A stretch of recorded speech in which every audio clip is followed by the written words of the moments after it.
Okay, so it's my turn. So, good afternoon, everyone. First of all, I want to thank you all for being here, and especially the jury members to come today to my PhD defense.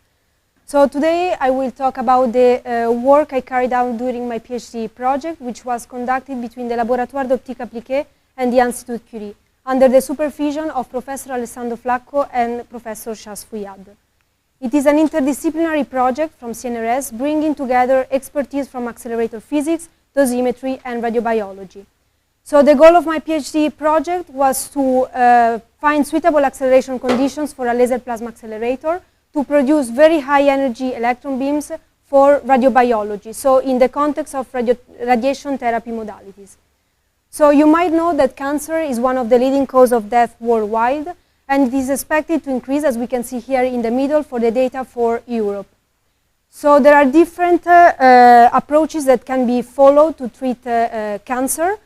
The relevant one for my PhD work is radiotherapy, where up to 50% of cancer patients receive it during their treatment. So what is radiation therapy? So radiotherapy has the ultimate goal to eradicate tumor cells using ionizing radiation, as you see here in green, while minimizing the damage to the surrounding healthy tissues. Linked to this, there is one of the main concepts of radiation therapy, which is the therapeutic ratio, which concerns the balance between the tumor control probability and the normal tissue complications. This can be schematically seen here, where the probability of the tumor control and the normal tissue complications is shown as a function of the dose. As you can see here, increasing the dose, we increase the tumor control, but at the same time, we increase the damage to the surrounding healthy tissues.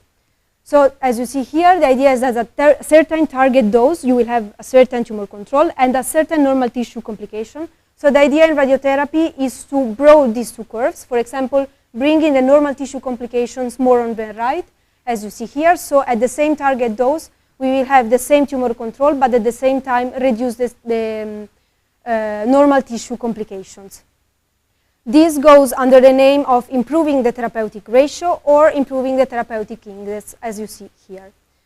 However, the improvement of this therapeutic ratio is far from trivial, so it's not a straightforward path.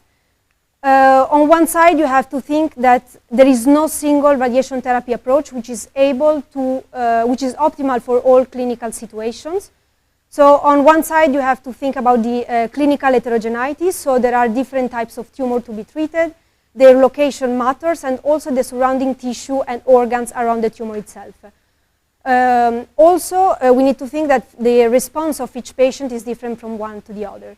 So among the different optimization strategies that we can follow, the most relevant ones for my thesis are, for example, the choice of the particle to be used, how the dose is deposited in space and time, and also the dose conformality that we will see in a moment. So first of all, let's start with the particles that we can use nowadays in clinics. So here I reported how the particles deposit the dose in depth. So the main particles used nowadays in cancer, in radiotherapy, you might know, are photons, electrons, and protons. So photons ranges from keV to mega electron volt, so they allow the treatment of superficial and deep-seated tumors. If we look how they deposit the dose in depth, you can see that they will lead eventually to an unavoidable irradiation of healthy tissues and organs before and after the target. Then we can use electron beams whose energies goes up to 25 MeV now in clinics, is the yellow curve here. As you can see, they have a finite penetration and a rapid distal fall-off, which makes the use of these electrons just for superficial tumors. Then we have protons that, again, they can be used in a wide range of energies, so they allow the treatment of superficial and deep-seated tumors. As you can see from how they deposit the dose in depth, they have a strong depth localization, which goes under the name of Bragg peak. But as they are sensitive to range uncertainties. Then another important aspect is the dose conformality. So the idea is that we want to deliver the highest dose as possible to the tumor, so our target, and reduce the dose surrounding the healthy tissues. So this goes under the name of dose conformality. Here I just show an example of evolution of how we manage in time to improve the dose conformality. So in red you have the target. As you can see in 2D radiation therapy modalities, we have an irradiation of the target and the surrounding organs almost at the same dose. So we are not sparing the healthy tissue surrounding the target area. Then we shifted to 3D radiation therapy modalities, in which you can see that we start reducing the radiation of healthy tissue surrounding the target. And finally, we have techniques used nowadays, such as intensity modulated radiation therapy for photons, where you can see we are better able to deposit the highest dose just to the target and the minimal dose to the surrounding healthy tissues.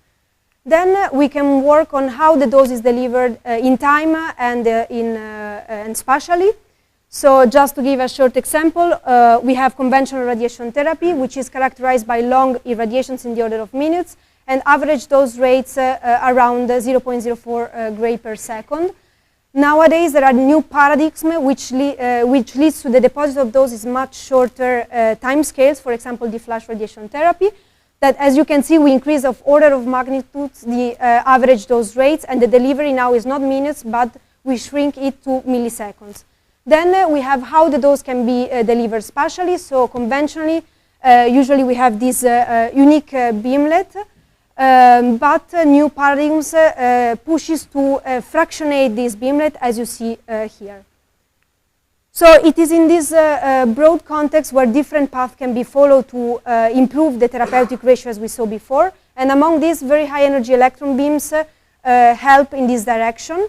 So they were already proposed in the 2000s, but they are gaining more and more interest nowadays, especially because they can compete with photons and protons, because as we observe again how they deposit the energy in those in matter, we can see that they enable the irradiation of tumors in depth. So compared to low energy electrons that are used now in clinics, we can treat deep-seated tumors and eventually compete with photons and protons, as I said.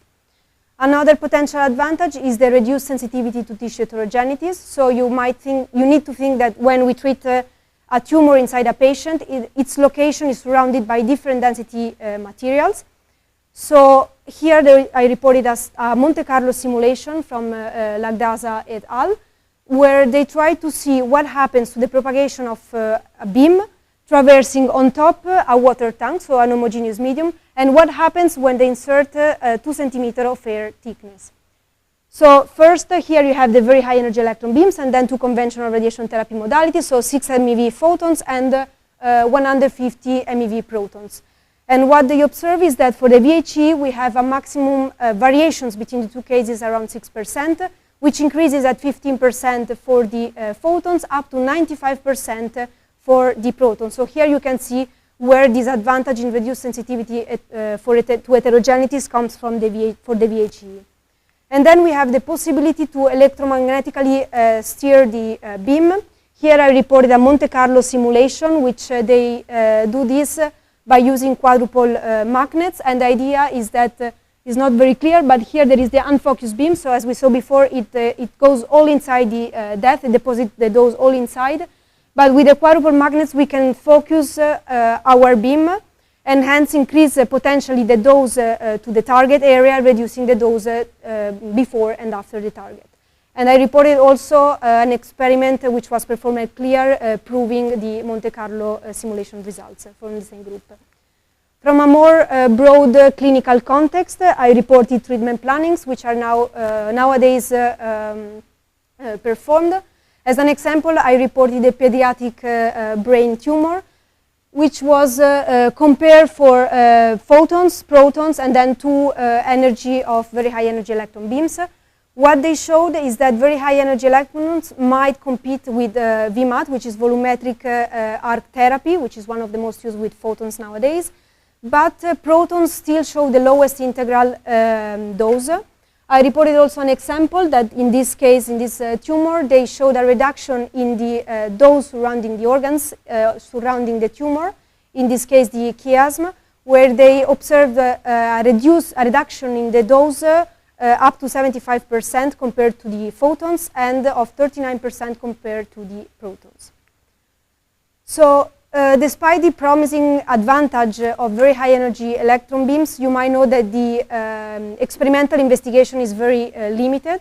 Most of the current works relied on computational and proof of concept studies. So on one side we have the Monte Carlo simulations and treatment plannings, and on the other side the radiobiological and preclinical investigation, which however remains limited, and most of them are based on very simple models which are called in vitro that we will see in a moment. This is also linked to the acceleration technology which is available nowadays to produce this type of beams. So we have the conventional linear accelerators, which is the most mature technology to produce this type of electron beams. And on the other side, we have laser plasma accelerators, which, as we saw, is one of the main focuses of my thesis, which are gaining more and more interest. So to understand why, this is linked to the acceleration gradients that they can reach. So on one side, the LINAC, they are limited to the acceleration gradients that can be reached, so around 100 mega electron volt per meter. While with laser plasma accelerators, we can reach even higher than 100 gigavolt per meter acceleration gradients. So here I reported two images of two facilities. One is CLEAR, which is where most of the experimental data with VHE come from, is a LINAC accelerator, and as you can see here, it reaches up to 20 meters of acceleration length. While here on the right, I reported the experimental chamber here in the Laboratoire d'Optique Appliquée, and as you can see, we have a much more compact setup, 1 meter diameter the experimental chamber, where the acceleration of the electron beam occurs in the millimeter scale. So ideally, what does it mean? It means that if we have, we want to produce a 200 MeV beam with a LINAC, having 100 MeV per meter acceleration gradients, we will need at least 2 meter acceleration length, while with the same conditions with the laser plasma accelerator, we are around 2 millimeters. So you see how this machine potentially can lead to much more compact machines. So now, I would like to quickly recall the working principle of laser plasma accelerator for those who are not familiar with. So in order to produce the electron with this accelerator, you need two main components. One is an ultra-intense, ultra-short laser pulse, represented here in red, and a gas target.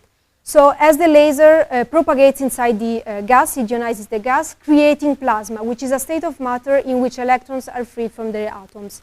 As the laser continues propagating inside the gas, it pushes the electron aside, forming a sort of bubble structure, as you see here, which is called accelerating structure, and these are called wakes.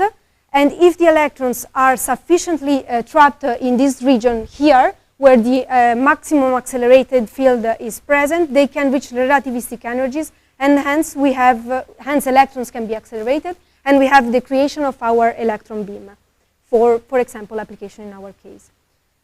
It is important to note that the beam parameters, which are obtained with this type of machine, are strongly coupled among them, so we cannot simultaneously optimize all of them. For example, here I reported the charge, the energy, the divergence, or the energy spread. So we are facing a sort of trade-off.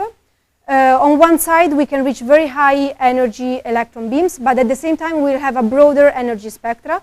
So we have also a low energy component and a larger divergence. On the other side, we can push to more monoenergetic beams, so peaked around 1 energy, but we will have a reduction of the charge and a smaller divergence.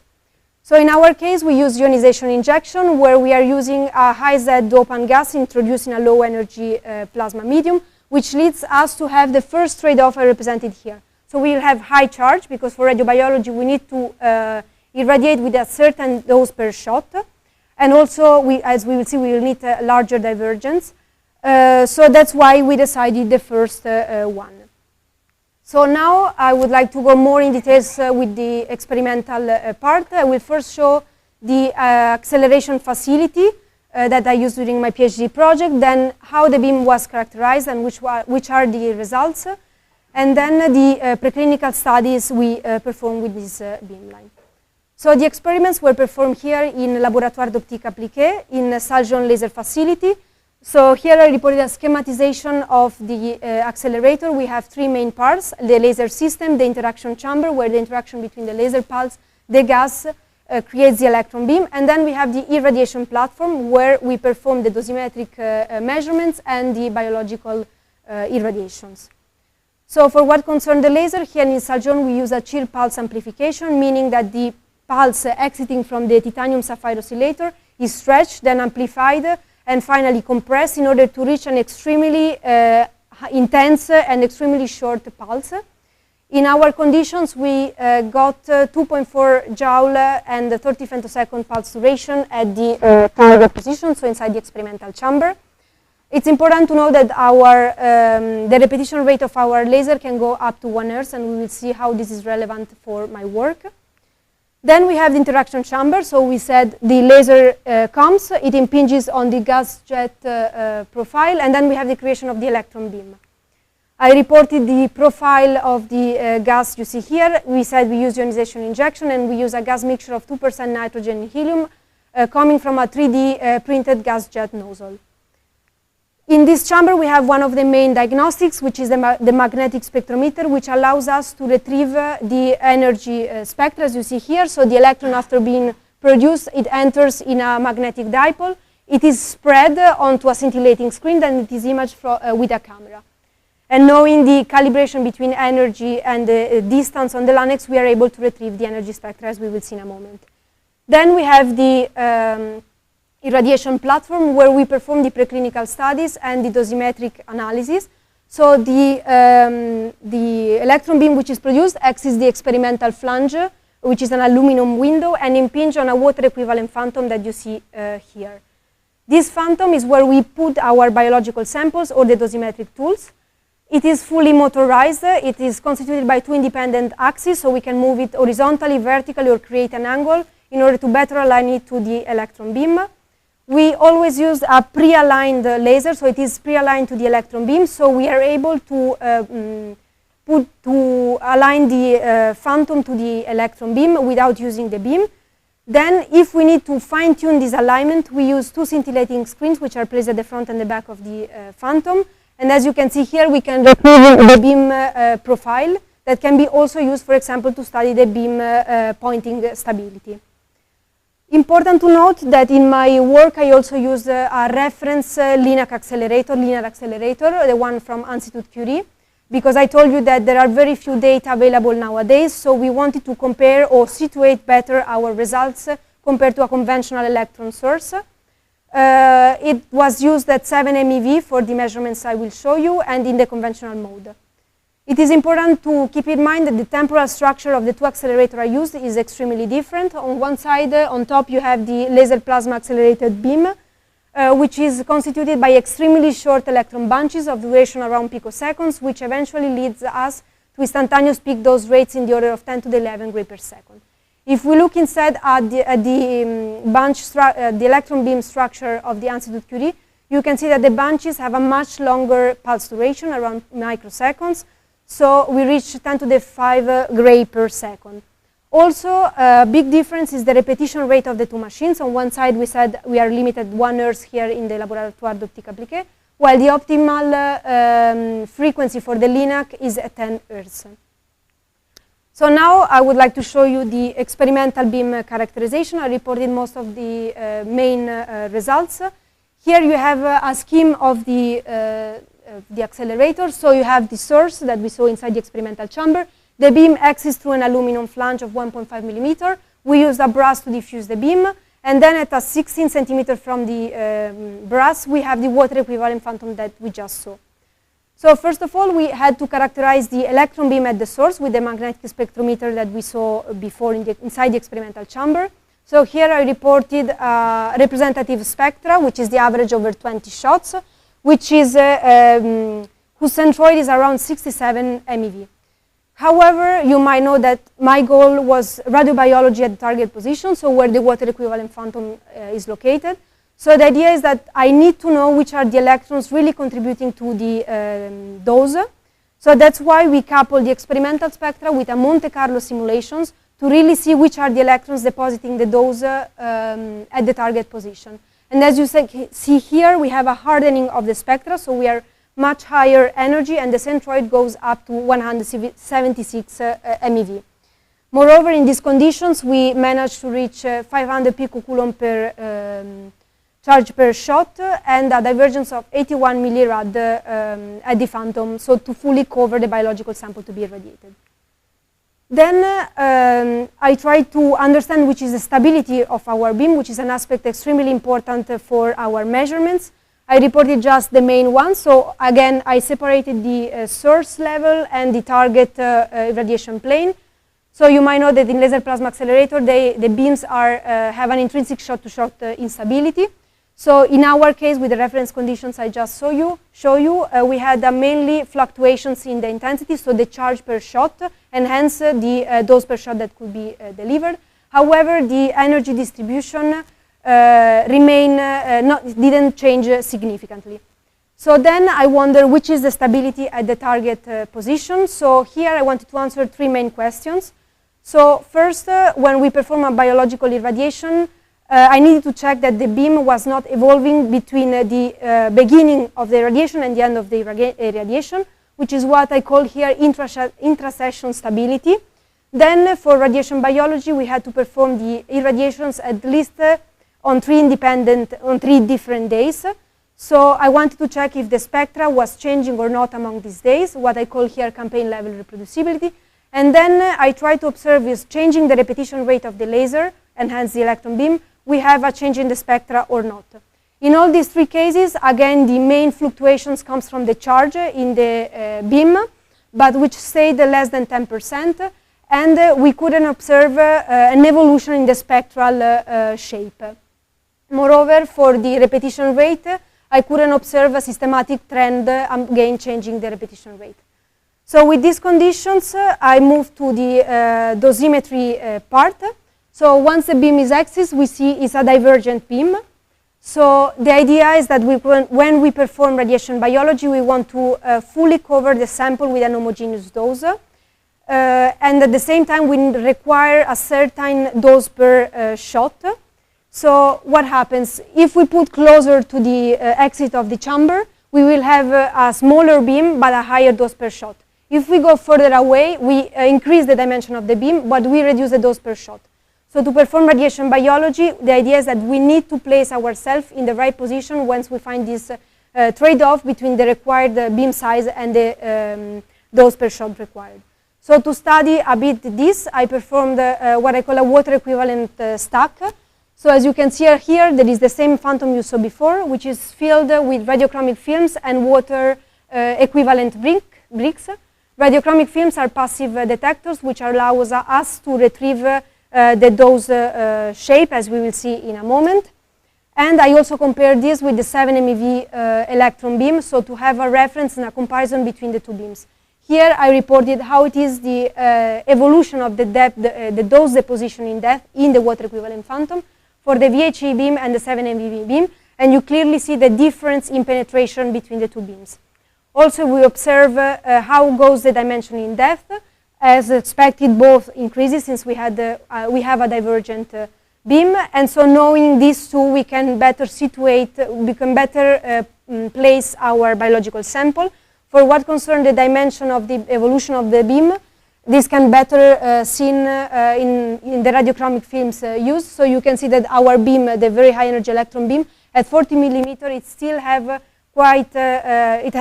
a significant beam, while at 40 millimeter with the 7 MeV beam, the beam is almost extinguished. So now that we better know how the beam has its own spectral shape and how it behaves dosimetrically, we perform the first preclinical studies. So as I said to you before, there are very few radiobiological data with our accelerator, and especially in literature. So the idea was to follow a stepwise approach. So we start with very simple in vitro model, which are characterized as cellular systems. And the idea is that this model allow us high experimental control and reproducibility, but at the same time we have low biological complexity and physiological relevance. We then moved to ex vivo models, where instead we start increasing the physiological relevance, but we reduce the experimental control.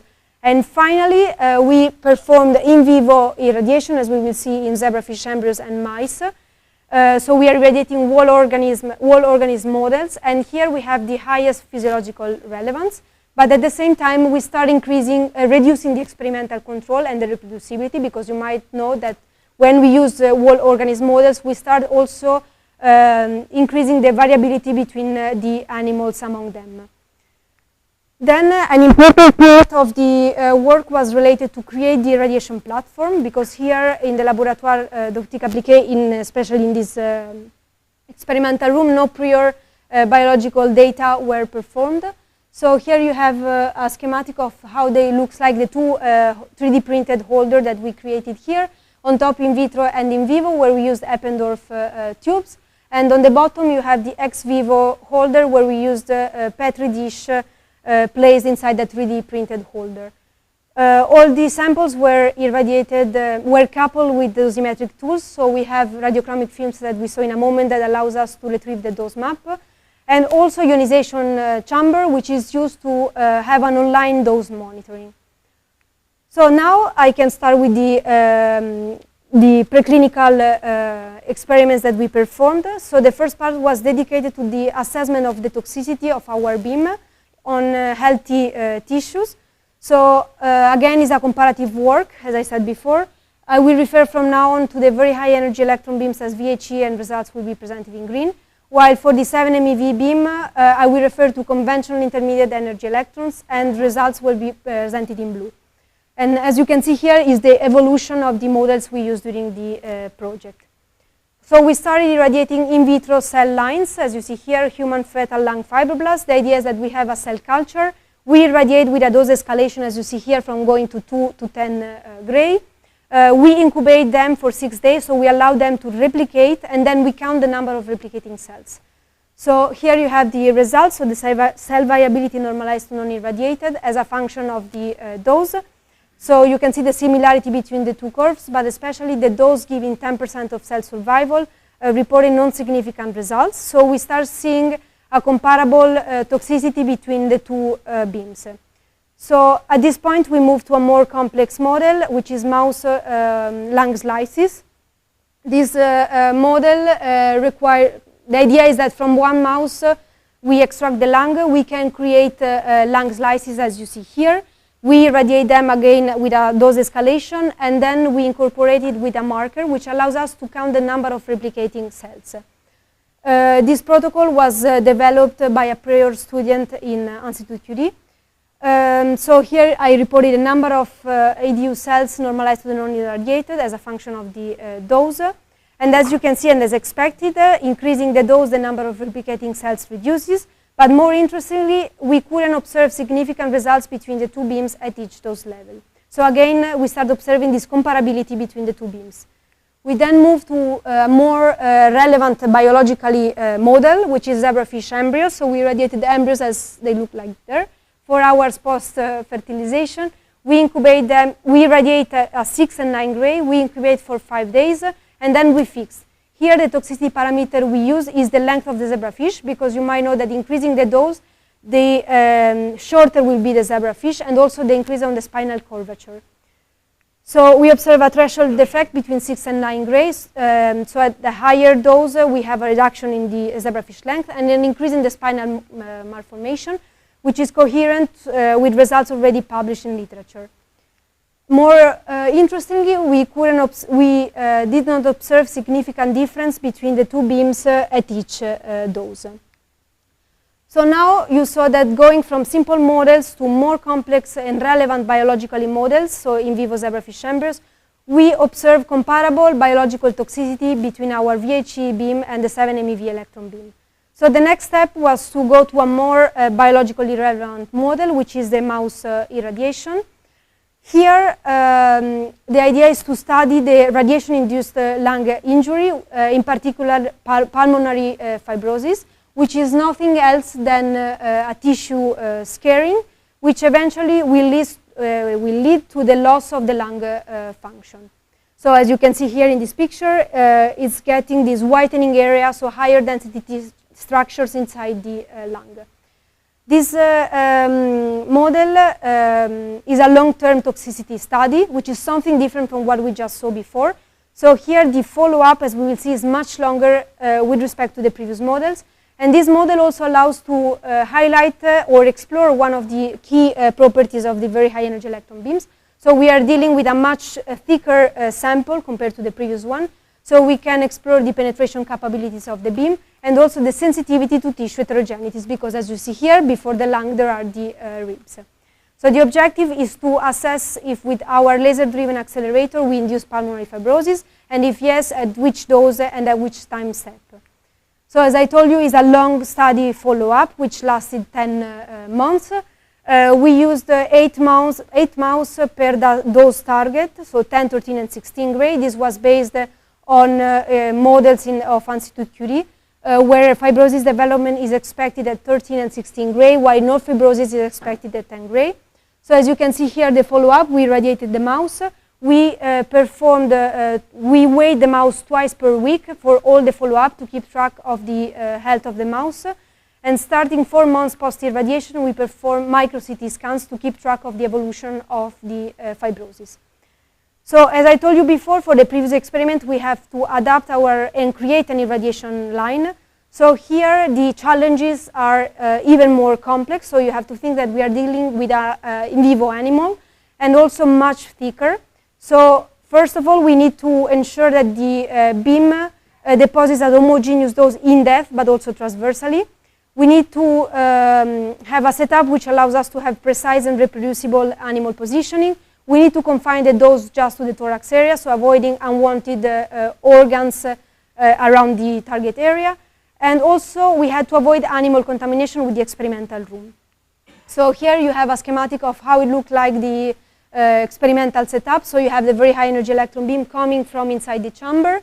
It propagates till it reaches the mouse holder, as you see here, where it is encapsulated in a box in order to avoid contamination with the experimental room.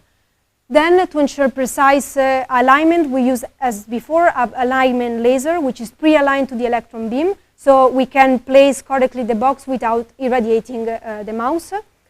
And also, importantly, to allow the precise dose confinement, we use a beam shielding, as you see here, to cut the beam and avoid irradiation of the head and the intestine, as we will see in a moment. So here you have a better idea of how it looked like the setup. We have the alignment laser to place the box by inserting this mirror. And if we want to perform the biological irradiation, we remove the beam and we remove the mirror and we allow the beam to impinge on the box. And there you have a zoom of the beam shielding. So the laser simulates the electron beam. And you can see how we can cut the beam on top and bottom of the thorax.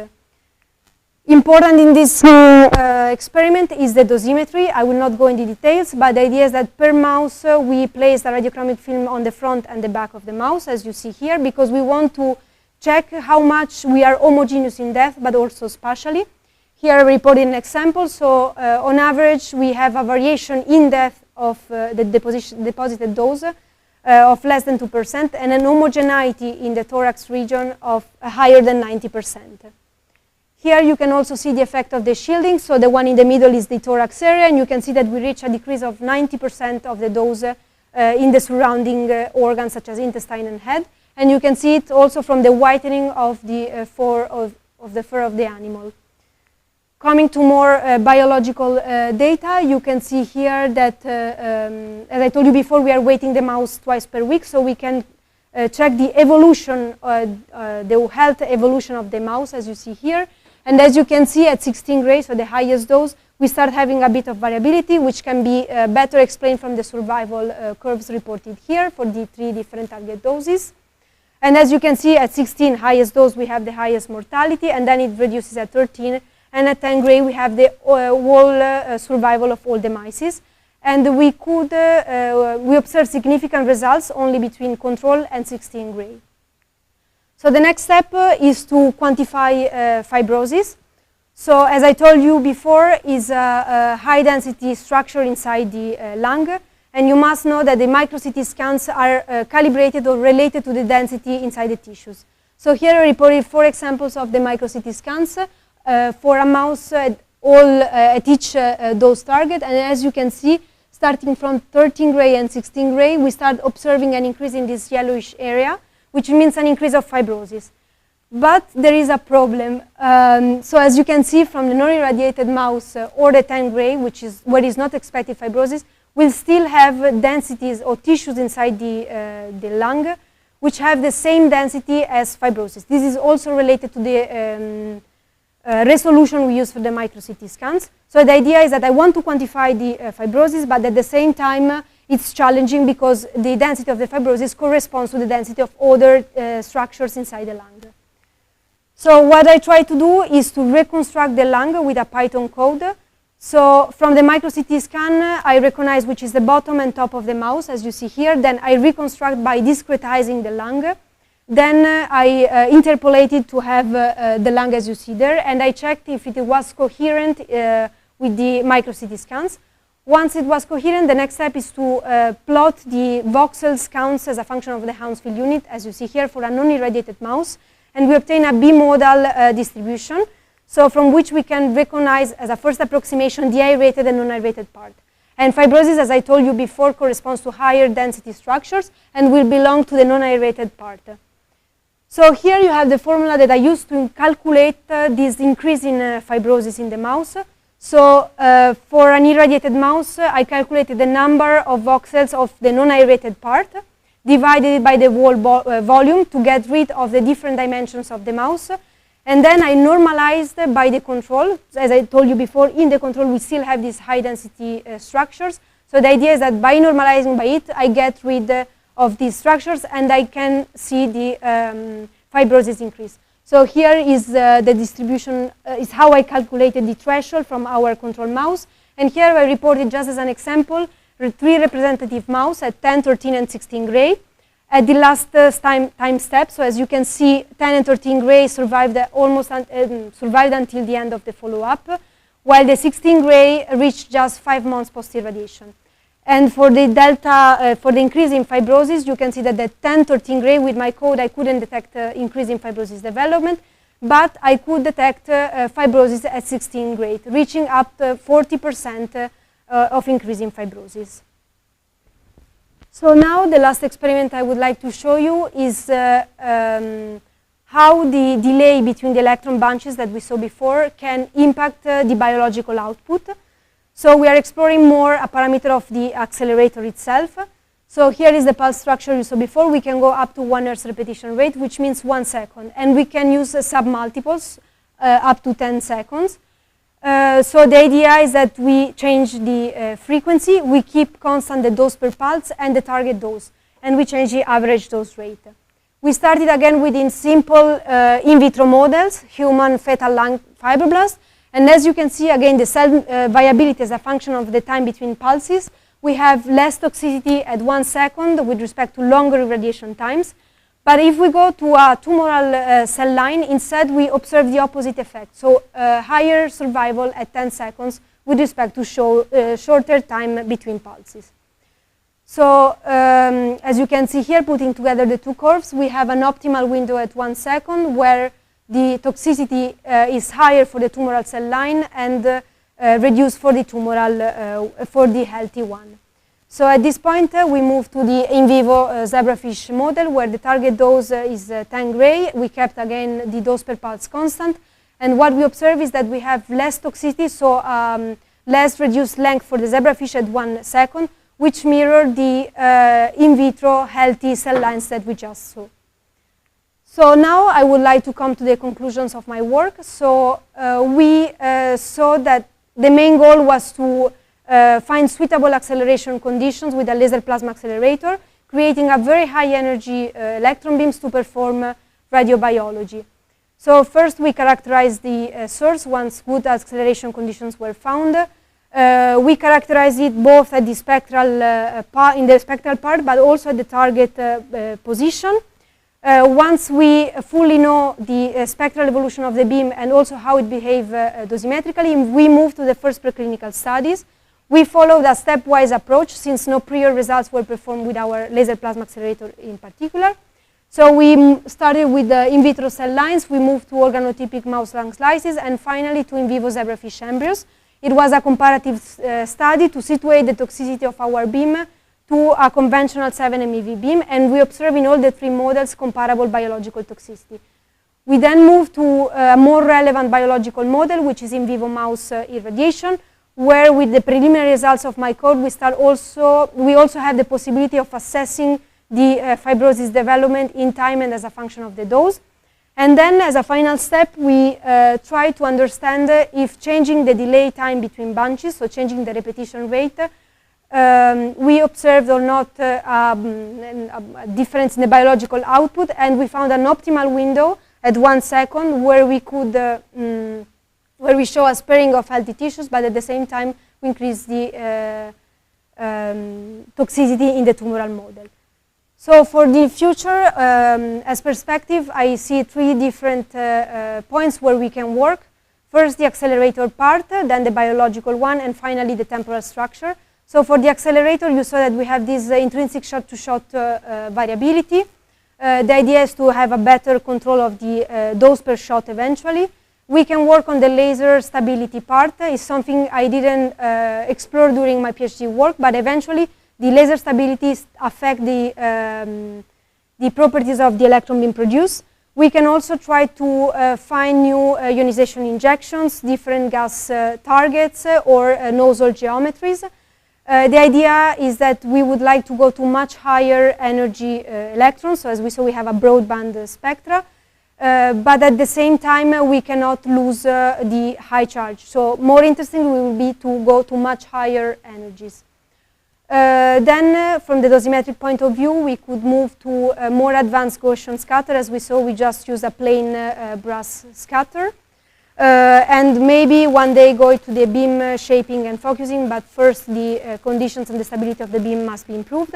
From the biological point of view, we can follow 2 different paths. One is continue with the healthy tissues and cell lines, and the other one going to the tumoral model. We just irradiated simple 2D cell models, but in both cases we can go to 3D models, both spheroids or organoids, for example. And for what concerns the in vivo, still a lot of work needs to be done to improve the setup, the alignment, and then once it is improved, we can try different other models. There are models which might be maybe easier, like the skin toxicity assessment. And when this step is done, we can move on the right, so on the tumor model, and performing, for example, tumor-bearing mouse model. For the temporal structure, which I just show you the first results we obtain, the idea is that now we really need to understand and disentangle the different parameters, such as the dose per pulse, the average dose rate, and the total irradiation time. There is another important aspect which is peculiar from this type of accelerators, which is the instantaneous dose rate, which can be explored. For the next future, concerning more the technology of laser plasma accelerators, is to improve the repetition rate of the laser in order to reach flash-compatible irradiation schemes. And this might be possible probably in the next future. For example, here using the Laplace laser plasma accelerator, which will reach much higher repetition rates. With this, I would like to thank all the people that participated in this project. One second. Starting from the Appli team, oh my God, from my supervisors, and I mean everybody that participated in this, in Curie and in Laboratoire d'Optique Appli. Thank you very much.